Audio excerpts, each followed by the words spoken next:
Roosevelt believed that men and women entered politics for different reasons because she said men go into politics for themselves, to enhance their own reputations and to do everything they wanted to do for themselves. Women go into politics to make things better. But now we are at war. Right, yeah, it's yours, please. I love you all. We want a better world. Warten ist ein Symbol.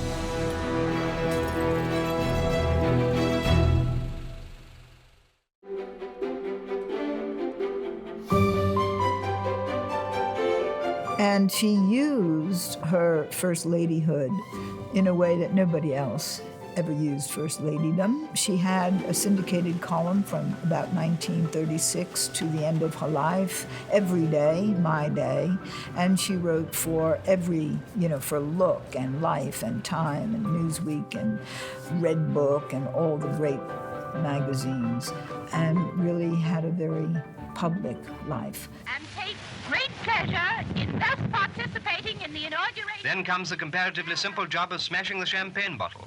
Wanted one mighty swat. Wanted a mightier.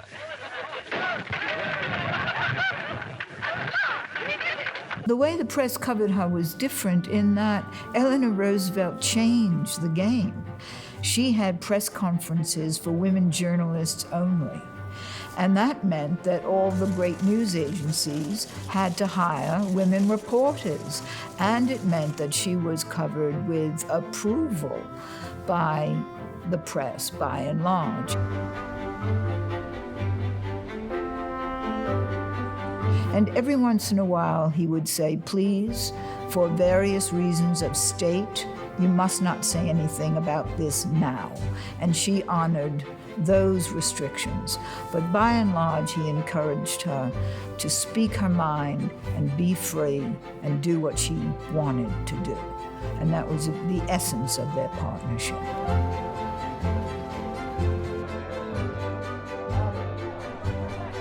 For instance, when Hick goes to West Virginia, she writes to Eleanor Roosevelt, here in West Virginia is the most unbearable poverty I have ever seen. People are living in caves and culverts. Whole families are starving. Eleanor Roosevelt goes down, takes a look around, and with her friends decide we need to build a model community. People cannot live like this, and she is responsible for building a model community called Arthurdale.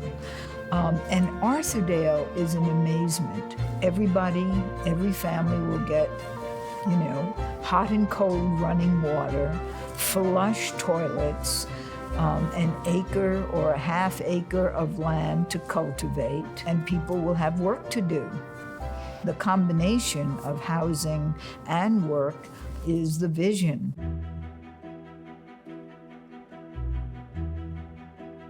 Harold Ickes, who was then Secretary of the Interior, writes a note to FDR, do you know what your wife is doing down there? She wants hot and cold running water and flush toilets. This is when 80% of rural America did not have these things.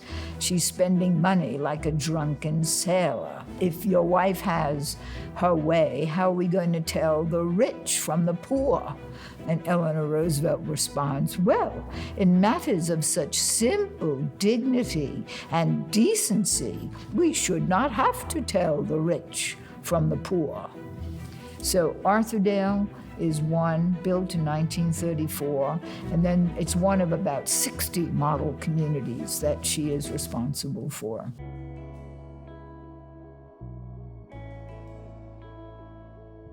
Eleanor Roosevelt had the great insight as a political leader to realize that what we need to do to make change is build movements. You can't do it alone. Nobody can make change or create a mood for change without building a movement.